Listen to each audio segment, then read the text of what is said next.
Bismillahirrahmanirrahim.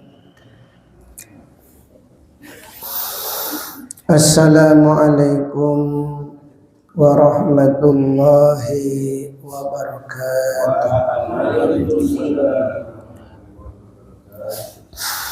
Nahmaduhu wa nusalli wa nusallimu ala rasulihil karim. Allahumma la ilma lana illa ma 'allamtana innaka anta 'alamul ghuyub. Rabbi israh li sadri wa yassirli amri wa hlul 'uqdatam min lisani yafqahu qawli. Jamaah salat subuh yang sama-sama dirahmati oleh Allah Subhanahu wa ta'ala. Lagi dan lagi kita senantiasa selalu bersyukur kepada Allah Subhanahu wa ta'ala.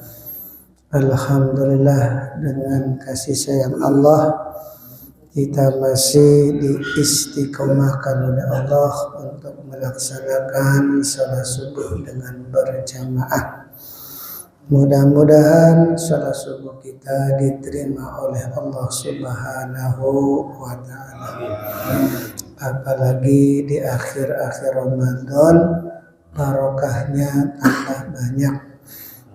Mudah-mudahan dengan kita senantiasa selalu berbuat baik di bulan Ramadan ini, amal kita dilipat gandakan oleh Allah Subhanahu wa ta'ala. Amin ya rabbal alamin. Hadirin yang dimuliakan oleh Allah Subhanahu wa ta'ala, seperti biasa kita luangkan waktu sejenak untuk mendengarkan beberapa nasihat. Al-Fatihah. A'udzu billahi minasyaitonir rajim. Bismillahirrahmanirrahim. Alhamdulillahirabbil alamin arrahmanir rahim maliki yaumiddin iyyaka na'budu wa iyyaka nasta'in ihdinas siratal mustaqim siratal ladzina an'amta 'alaihim ghairil maghdubi 'alaihim. Al-maqalatus salisatu asyrata, nasihat yang ke-13. Anil Hasan Basri radhiyallahu anhu, dari perkataan Sayyidina Hasan Basri, wa huwa min akabirit tabi'in, beliau adalah paling utama-utamanya di kalangan tabi'in. Apa itu tabi'in? Itu orang yang sejaman dengan sahabat tapi tidak pernah melihat baginda Nabi, maka itu tabi'in. Tapi kemudian kalau orang yang hidup sejaman tabi'in tidak jumpa dengan sahabat, namanya tabi'ut tabi'in. Khairun nasi qarni thumma ladina yalunahum thumma ladina yalunahum. Sebaik-baik zaman adalah zamanku, yaitu zaman baginda Nabi dan sahabat. Kemudian zaman tabi'in, setelah itu zaman tabi'ut tabi'in. Ini kata Nabi. Hanya 3 masa, di zaman sahabat, zaman tabi'in, dan zaman tabi'ut tabi'in. Nah, ini Syekh Hasan Basri adalah tabi'in yang utama, akabir tabi'in, sebesar-besarnya tabi'in. Karena waktu kecilnya pernah disusuin oleh istri baginda Nabi Muhammad sallallahu alaihi wasallam yang bernama Sayyidah Ummu Kulsum. Saat itu Rasulullah sallallahu alaihi wasallam sudah meninggal dunia. Nah, ibunya Syekh Hasan Basri ini kan pelayannya istri-istri Nabi. Ya, setiap istri Nabi itu punya pelayan-pelayan khusus. Nah, kalau pelayannya Ummi Kulsum radhiyallahu anha adalah ibunya Syekh Hasan Basri. Yang namanya pelayan kan sering disuruh-suruh. Nah, ketika disuruh ke pasar memberi keperluan, maka anaknya yaitu Syekh Hasan Basri yang masih bayi menangis. Nah, karena menangis, oleh Sayyidah Ummu Kulsum disusuin, walaupun susunya tidak keluar, tapi barokah nempel kepada susunya Sayyidah Ummu Kulsum, masih kecil menjadi ulama besar. Masya Allah. Itulah Syekh Hasan Basri. Barokah apa? Nempel puting susunya istri baginda Nabi Muhammad Sallallahu Alaihi Wasallam. Karena Ummi Kulsum radhiyallahu kulitnya pernah bersentuhan dengan kulit baginda Nabi Muhammad Sallallahu Alaihi Wasallam. Jadi kulit yang pernah bersentuhan dengan kulit yang barokah itu jadi yang tadinya nggak berkah jadi barokah. Maka pakaian yang pernah dipakai Nabi barokah, tempat yang pernah ditempati Nabi barokah. Kalau pakaian yang pernah dipakai oleh Nabi Yusuf alaihissalam saking barokahnya, yang baru dipakai dilepas itu dikasihkan menutupi kepala ayahnya Nabi Yusuf alaihissalam, yaitu Yakub alaihissalam, yang saat itu buta kedua matanya. Seketika langsung sembuh. Ya, seketika langsung sembuh ya. Padahal ini pakaian yang pernah dipakai oleh Nabi Yusuf alaihissalam saking barokahnya, karena dipakai oleh orang yang betul-betul takwa, itu jadi barokah sampai mata yang sudah buta pun bisa sembuh kembali. Apalagi pakaian yang pernah dipakai oleh yang mulia baginda Nabi Muhammad Sallallahu Alaihi Wasallam. Maka beruntung nih Syekh Hasan Basri pernah disusu oleh istri baginda Nabi Muhammad Sallallahu Alaihi Wasallam. Walaupun air susunya sudah nggak ada, tapi barokah nempel itulah, walaupun masih kecil, Syekh Hasan Basri udah menjadi ulama besar. Nah, perkataan beliau apa? Man la adaba lahu. Perkataan beliau ini ada 3 perkara. Ada 3 nasihat.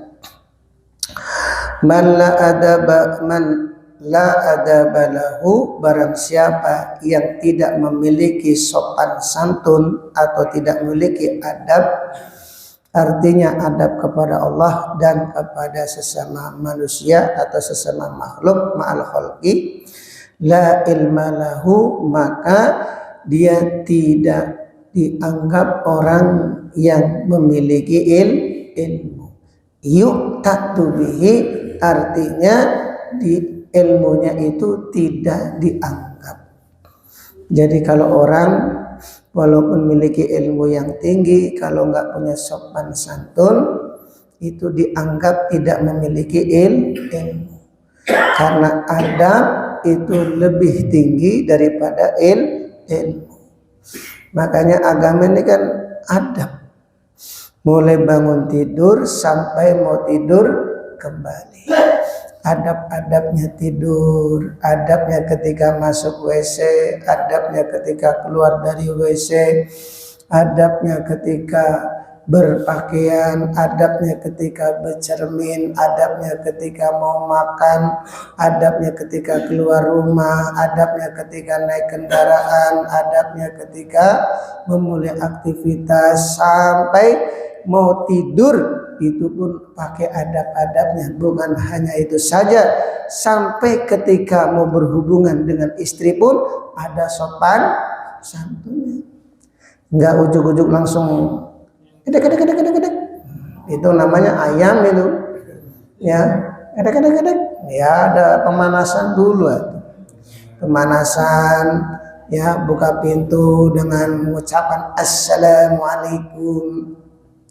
Ya, kemudian membaca doa. Doanya apa? Nah, Mas Yamin masih ingat doanya? Gak pohon deh ini.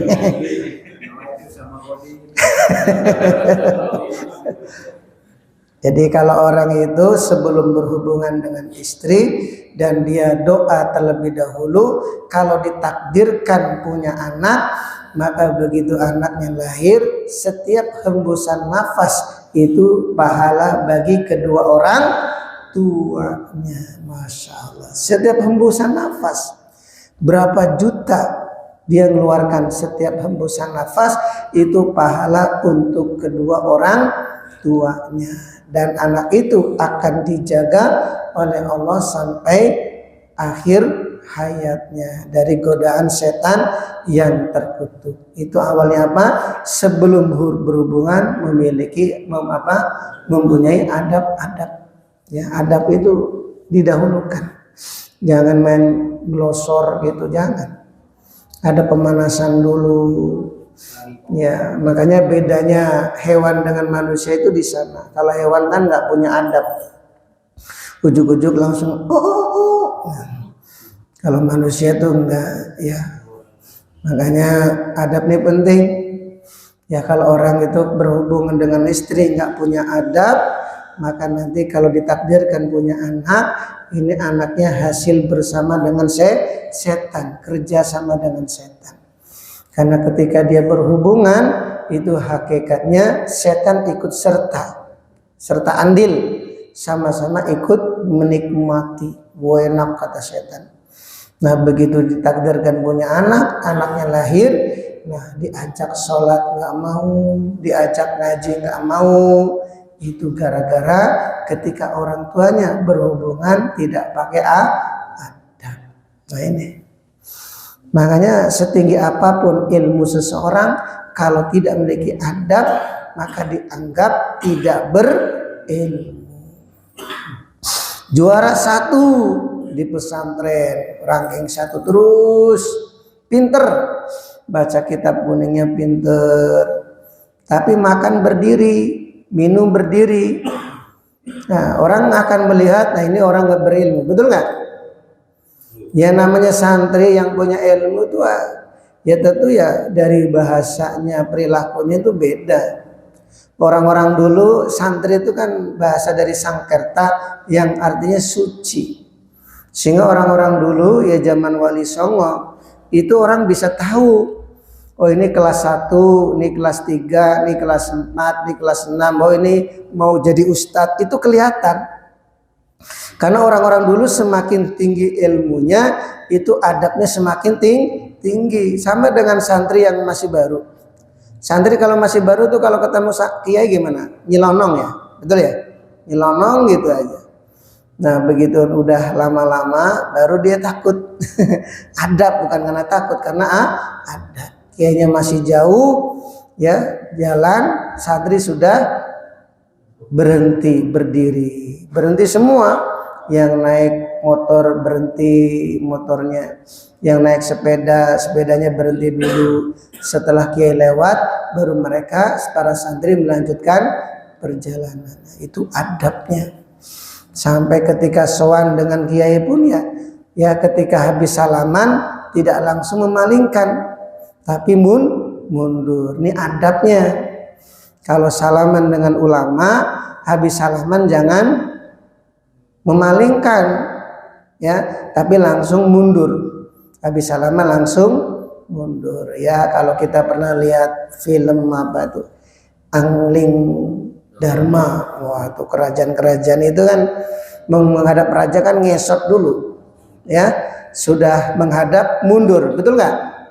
Nggak memalingkan kan, mundur. Itu memang adabnya seperti itu, mundur. Jadi nggak berani. Maka kalau kita ini pernah ziarah ke pesantren-pesantren besar, ya para santri adabnya seperti itu, karena adab itu lebih didahulukan daripada ilmu. Ini penting. Maka kata Syekh Hasan Basri, orang itu kalau nggak punya sopan santun, nggak punya adab, maka dianggap tidak berilmu. Bahkan dalam surat Al-Hujurat ini teguran khusus ya kepada para sahabat. Ya ayyuhalladzina amanu la tarfa'u aswatakum fawqa sautin nabi wa la tajharu lahu bil qawli kajahri ba'dikum li ba'din an tahbatu a'malukum wa antum la tashkurun. Ya, wahai orang-orang beriman, ini ditujukan kepada para sahabat. walaupun sahabat orang-orang yang dijamin masuk surga, ya, orang-orang yang istimewa, tapi diingatkan oleh Allah, la tarfa'u aswatakum fawqa sautin nabi, jangan mengeraskan suaramu ketika engkau berbicara dengan nabi, rendahkan suaramu. Dan ketika engkau berbicara dengan sesama teman, dengan yang lainnya, jangan keras-keras, nanti kedengaran nabi terganggu. Kalau kamu kok masih melakukan seperti itu, antahbatu a'malukum wa antum la tasurun, seluruh kebaikan kamu yang pernah kamu lakukan, baik itu ibadah, sholat, baca Quran, sedekah, zikir, dan jihad, semuanya habis oleh karena gara-gara tidak punya adab. Jadi berbicara pun dengan orang yang ahli agama ini harus lebih rendah. Nah, ini yang jarang orang paham. Kursi yang diduduki oleh kiai atau ustadz jangan sekali-kali didudukin. Kalau kita kan enggak, dicoba, wah enak nih, muter-muter. Ini adabnya kurang, ya. Makanya para santri pelajaran pertama sebelum mereka mengkaji kitab-kitab lain ada namanya kitab taklim wa taklum. Itu adab-adabnya seorang santri thalibul ilmi itu supaya ilmu yang didapati menjadi barokah. Kalau belajar menghadap kiblat, ya, ini adabnya, ya, adab-adabnya itu ya menghadap di kiblat. Walaupun ya kiblat itu sunnah, tapi ini berkenaan dengan keberkahan ilmu. Nah, ini penting nih, masalah adab nih jarang orang yang ya tahu lah. Apalagi kalau kita berbicara dengan orang tua, ya kadang suara anak itu lebih tinggi daripada orang tua. Orang tua cuma pelan, nah makan, ya, wah ini nih, iya-nya itu loh. Ya, lebih tinggi. Apalagi kepada ahli agama. Rendahkan suara kita tuh, rendahkan. Walaupun ya mungkin kita ada perdebatan, ya, ataupun ada usulan atau permasalahan, itu kita biasakan suaranya lebih rendah. Kita ini dibandingkan dengan Sayyidina Umar, keras mana? Ayo. Ya, Sayyidina Umar tuh paling keras itu. Namun ketika beliau masuk Islam, ya adabnya dipakai, ya adabnya tetap dipakai, tidak berani meninggikan suaranya. Nah, kita ini kan sudah amalnya sedikit, kadang kalau bicara tuh lantang, ya. Kalau bicara dengan orang yang lebih tua direndahkan. Kalau sekiranya ada orang tua ngobrol, kita jangan ngobrolnya terlalu keras, apalagi terhadap ahli agama. Insyaallah, ya. Nah, kalau kita ini melanggar hal-hal yang sepele, kelihatannya kan sepele, tapi antahbatu wa antum la tasurun, seluruh kebaikan kita yang pernah kita lakukan, baik itu sedekah, puasa, zakat, baca Quran, zikir, yang kita sudah ngatamkan berkali-kali, beak semuanya, habis seep gara-gara satu kali nggak punya adab.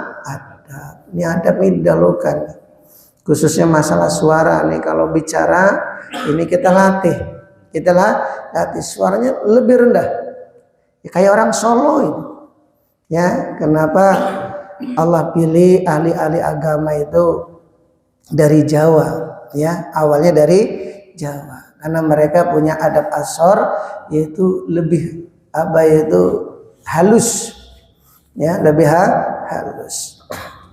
Baru Jawa Barat sampai pesan almarhum Kiai itu, ya, ketika saya mau ke Bandung tuh, kamu tuh harus bisa bahasa Sunda. Sampai sekarang belum bisa.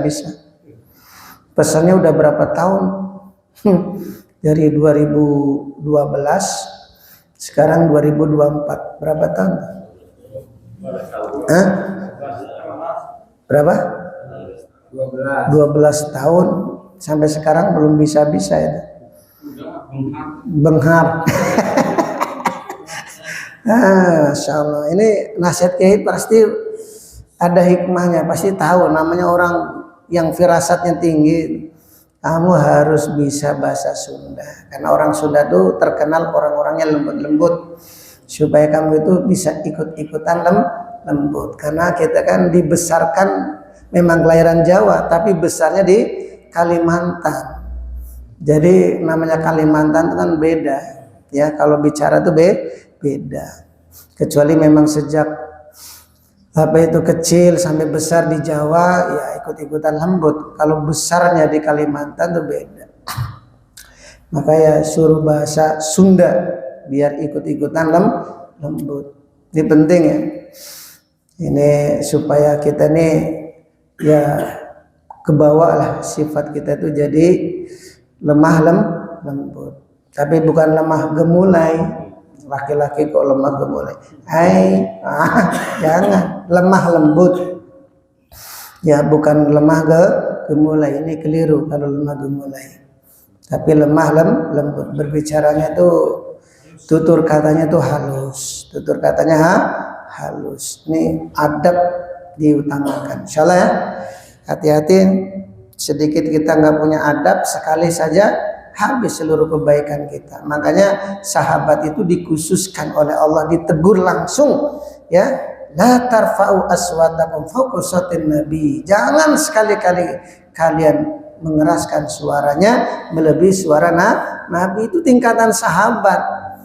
Ayat ini bukan untuk sahabat saja, ditunjukkan kepada umat setelahnya. Pentingnya kita ini harus punya adab kepada ahli agama. Kalau manggil nama ya jangan namanya Muhammad, jangan ya Rasulullah, itu adabnya. Ya kita jangan manggil Tat. Nah ini kebiasaan ini. Tat, yang satu Pak, yang satu lagi Tat. Jadi pantat, ya. Nah manggil tuh ya sempurna. Ini kan supaya dibiasakan ya. Nanti kita ada ustadz di luar panggil Tat, gimana kabarnya Tat? Nah ini salah satu adab yang tidak baik. Insyaallah ya. Ini kalau kita nggak rubah ini nanti jadi kebiasaan, orang manggil seenaknya Tat, Tat. Ya sahabat itu dulu manggil nama pun ya sempurna. Ya Abu Hurairah, ya Abu Bakar, dipanggil semuanya. Kalau kita memang Masya Allah, Min. Ya, namanya Tuki Min dipanggil Min. Kalau namanya Pak Haji Agam, Gam. Ya Masya Allah. Ini penting nih masalah sopan santun supaya amal kita ini dijaga oleh Allah sampai akhir hayat kita. Karena beramal itu paling mudah ya. Sholat itu gampang, ngatamkan Quran itu gampang, zikir itu gampang sebenarnya. Tapi yang paling berat menjaga amal. Paling berat ini menjaga amal. Bagaimana amal kita diutuh sampai akhir hayat kita. Makanya kalau sahabat itu kelebihannya mereka pandai beramal dan juga pandai menjaga amal. Kalau kita ini pandai beramal tapi sulit untuk menjaga amal. Kadang habis ke masjid pulang loh sambil jalan. Itu si anu kenapa ya? Kalau makan tuh paling banyak. Nah, baru aja dari masjid sudah ngomongin orang, habis lagi kebaikan kita. Betul nggak? Masya Allah, ini umat akhir zaman tuh pinter beramal, tapi pinter juga menghabiskan amal. Ini namanya orang yang bangkrut kata Nabi. Di dunia dia rajin berbuat baik, tapi di akhirat amalannya kebaikannya habis. Nah itu karena pertama di antara nggak punya adab. Ini penting nih. Kemudian perkataan perkataan Syekh Hasan Basri yang kedua, yaitu waman la sabra lahu la dina lahu. Barang siapa yang tidak memiliki sifat sabar, maka tidak ada agama baginya. Maksudnya dia dianggap tidak memiliki agama. Karena agama ini ya memang kalau nggak punya sabar maka dianggap orang yang tidak punya agama. Sabar ini penting. Kita ini punya agama yaitu Islam. Bagaimanapun masalah-masalah yang kita hadapi, baik surutnya rezeki ataupun sakit, bagi orang yang beriman itu adalah satu kebaikan. Nabi mengatakan la ajaban amrul mukmin, inna amrulahu khairan. Sungguh menakjubkan keadaan orang beriman. Apa saja yang menimpa kepadanya menjadikan kebaikan untuknya. Itu orang Islam tuh enaknya di sana. Dikasih kaya baik, dikasih miskin baik, dikasih sehat baik, dikasih sakit baik, dikasih banyak duit baik, dikasih sedikit duit baik, semuanya baik. Ya. Jadi kalau orang sehat, dengan sehat itu dia gunakan untuk banyak ibadah. Kalau dia sakit, dengan sakitnya berguguran dosanya. Makanya kalau sahabat lama nggak sakit-sakit itu malah menangis. Ini sahabat ya. Sahabat itu kalau lama nggak sakit malah menangis. Ya Allah, salah saya itu apa, ini sudah lama setahun ini kok saya belum sakit. Ya, biasanya saya ini batuk nih. Ya biasanya tahun ini kok ganti gatel-gatel ya. Nah ini sumpama itu. Jadi mestilah orang beriman itu ada masa-masa sakit. Nanti kalau orang tuh nggak pernah sakit kayak Fir'aun. Makanya ketika Nabi ditawarin oleh seorang sahabat, tawarin anaknya supaya Nabi itu menikahi anaknya, maka orang tuanya bilang, ya Rasulullah, anak saya ini nggak pernah sakit. Apa kata Nabi? Saya nggak mau menikah dengan wanita yang nggak pernah sakit. Coba Nabi ditawarin ya untuk menikah anaknya seorang sahabat, tapi karena dia bilang kalau anaknya nggak pernah sakit, langsung Nabi nggak mau menikah wanita yang nggak pernah sakit. Karena ibadah kita ini kan belum tentu diterima. Tapi dengan sakit sebagai kifarat penghapus dosa.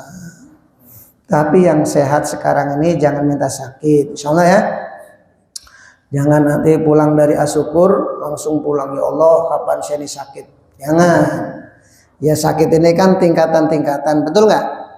Ya termasuk batuk itu sakit, pilek sakit, demam sakit, ya. Pokoknya sakitnya orang beriman itu sebagai kifarat penghapus dosa. Semakin besar sakitnya, semakin banyak dosa-dosanya yang diampuni oleh Allah Subhanahu wa taala. Maka di sini Imam Nawawi Al-Bantani menjelaskan mengenai orang yang tidak memiliki sabar, ala tahammuli balaya wa adal khalqi wa ala masyaqqati ijtanabil ma'asi wa ala adail faraidi, yaitu orang yang tidak sabar dalam memikul berbagai musibah. Ya, berbagai musibah, nggak sabar. Ya, pokoknya musibah apa saja yang dia terima itu nggak sabar. Wa adal khalqi, dan gangguan sesama manusia. Namanya kita ini bersosial, pasti adalah ya dari perkataan atau perbuatan yang kadang menyakitkan kita, betul nggak? Itu sabar. Punya tetangga nggak benar itu sabar. Punya teman tuh suka usil, sabar. Itulah namanya ya, sesama manusia itu nggak ada yang sempurna, mesti ada perkataan dan perbuatan yang suka menyakitkan. Nah itu sabar. Wa ala masyaqqatil ijtinabil ma'asi, dan sabar dalam menghadapi beratnya menjauhi maksiat. Nah ini yang paling berat nih. Ya berat, ini paling berat ini. Sabar itu beratnya menjauhi kemaksiatan. Ini puncaknya nih. Ya kalau orang itu sabar dalam taat kepada Allah itu biasa, tapi yang sabar dalam meninggalkan maksiat itu palinglah berat. Coba kalau nggak percaya, ya wanita cantik lewat depan kita, masih dilirik nggak? Nah, berat, memang berat. Ya, perjuangan seorang laki-laki itu di sana. Ya, pokoknya nggak gampang ya, nggak gampang. Tetap aja walaupun kita sudah punya istri yang sangat cantik, kalau ada wanita lain lewat untuk menundukkan pandangan itu tidaklah gampang, butuh pengorbanan. Maka orang yang sabar dalam beratnya menjauhi maksiat, nah ini termasuk orang yang memiliki sifat sabar. Tapi kalau kok sering melakukan maksiat, berarti dia tidak sabar dalam menjauhi kemaksiatan. Wa ala adil faraidi, dan sabar dalam menunaikan kewajiban, yaitu termasuk sholat berjamaah, taklim, sabar. Ya, jangan dalam hati kok lila teuing. Lila teuing, sabar. Insyaallah ya.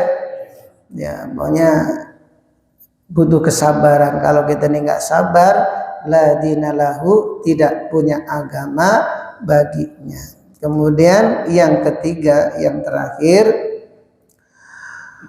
wala man wala wara'alahu, barang siapa yang tidak punya waro. Apa itu waro? Orang yang hati-hati. Anil maharim, dari perkara yang haram, wa subhat, dan perkara yang subhat, remeng-remeng. La zulfalahu, maka tidak ada derajat baginya. Masya Allah. Jadi puncak derajat seseorang itu dilihat dari kehati-hatiannya. Jadi orang takwa itu kan berjalan, ibarat di jalan itu di tengah jalan. Kalau tertib fatwa itu orang berjalan di pinggir jurang. Kalau dia nggak hati-hati itu bisa jatuh ke jurang. Tapi kalau orang bertakwa itu ibarat orang itu berjalan di tengah jalan. Jadi akan selamat, lebih selamat ketimbang orang yang berjalan di pinggir jurang. Nah, ini namanya waro. Waro itu ibarat orang itu berjalan di jalan yang becek, kemudian dia mencincingkan sarungnya supaya tidak kena percikan apa itu?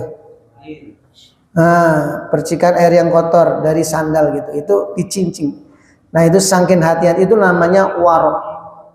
Ya, walaupun ya makanan itu ada label halalnya MUI, tapi bagi orang yang takwa lebih hati-hati, karena Nabi mengatakan kun waroan takun akbadanas. Jadilah kamu orang yang waro, maka kamu akan menjadi orang yang paling banyak ibadahnya. Jadi kalau kita ingin banyak ibadah, zikir berjam-jam kuat, maka jagalah makanan kita, insyaallah ya. Karena di puncaknya di hati-hati. Ya, orang yang tidak hati-hati masalah makanan, ya apalagi yang haram, yang subhat pun ditinggalkan, maka la zulfalahu, tidak ada derajat baginya. La martabatalahu indallah, artinya tidak ada martabat baginya di sisi Allah. Wala qurbata lahu minallahi ta'ala, dan tidak ada kedekatan baginya kepada Allah Subhanahu wa ta'ala. Kelihatannya dzikir, kelihatannya sholat, tapi hatinya nggak bisa khusyuk, nggak bisa khusyuk, kosong. Kenapa? Karena tidak hati-hati dalam masalah waro ini hati-hati. Makanan ini jangan asal makan, kalau bukan haknya jangan kita ambil. Insyaallah ya. Sekiranya bukan hak kita jangan kita ambil. Apalagi bagi orang-orang kaya yang sudah punya kewajiban mengeluarkan zakat mal. Zakat mal itu apa? Kotorannya manusia, itu wajib dikeluarkan. Kalau orang kaya tidak mengeluarkan zakat malnya, sedangkan zakat mal itu adalah hak orang fakir miskin, hak orang lain yang harus ditunaikan. Kalau tidak diberikan, maka itu akan bercampur dengan harta dia yang halal. Kalau sudah bercampur antara yang haram dengan yang halal, jadi subuhat, remang-remang. Kalau harta yang remang-remang dimakan, maka kita jadi remang-remang. Mau sholat tuh males bawanya. Kadang sholat tahajud, kadang enggak. Kadang baca Quran, kadang enggak. Remang-remang. Ya, remang-remang. Maka sedikit orang yang banyak duit, yang anaknya soleh itu sangat-sangat sedikit. Memang ada, tapi sedikit. Ya, kalau kita lihat di pesantren-pesantren itu rata-rata ya anak-anak petani, anak-anak pedagang, itu rata-rata. Ya, walaupun ya pengusaha itu ada, tapi sangatlah jarang. Kenapa? Karena bagi orang kaya itu mengeluarkan zakat mal tidaklah gampang. Jadi kita juga tidak bisa menyalahkan mereka. Kenapa kamu tidak mengeluarkan zakat mal? Memang berat. 1 M-nya berapa? 25 juta, 2,5%, betul?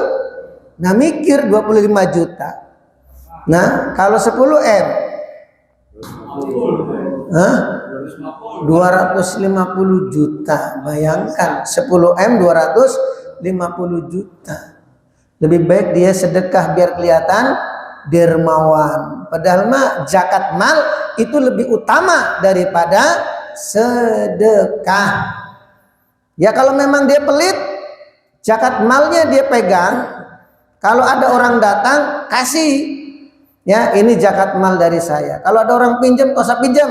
Ini zakat mal dari saya. Itu lebih utama. Jadi jangan orang itu sukanya bersedekah, tapi zakat malnya nggak ditunaikan. Ya, zakat mal itu ya lebih utama daripada sedekah, kecuali zakat mal sudah ditunaikan baru boleh sedekah. Ini penting nih. Ya, kalau di kita nih kan ya lumayan lah. Tapi kalau di tempat-tempat lain yang mereka sampai miliaran, ya kadang mereka tuh berat banget. Dan kita juga nggak bisa menyalahkan mereka. Andaikan kita yang diuji banyak duitnya mungkin belum tentu bisa berbagi, betul nggak? Ya, jangan nyalahkan mereka, dasar orang kaya pelit, jangan.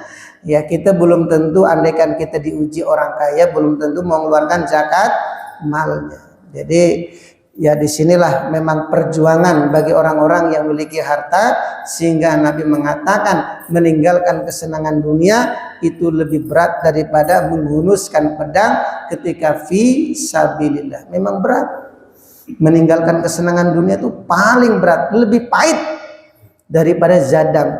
Ya, jadi orang itu ya kan pengennya enak, kemana-mana pakai kendaraan, mobil, sehingga nggak kepanasan, nggak kehujanan. Ya, nah, ini namanya fitrah manusia. Ya, untuk meninggalkan kesenangan-kesenangan ini memang berat. Kita nggak bisa menyalahkan mereka. Kita belum tentu, andaikan kita diuji punya mobil, ya, mungkin kayaknya lebih pelit doi. Lebih pelit. Ya, ini penting ya. 3 perkataan Syekh Hasan Basri. Pertama apa? Nah, orang yang tidak punya adab maka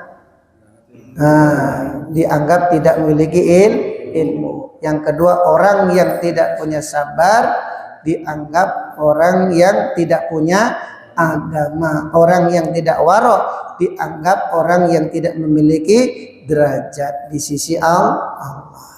Mudah-mudahan kita niat untuk mengamalkannya.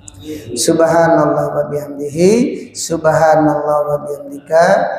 Wassalamualaikum warahmatullahi wabarakatuh.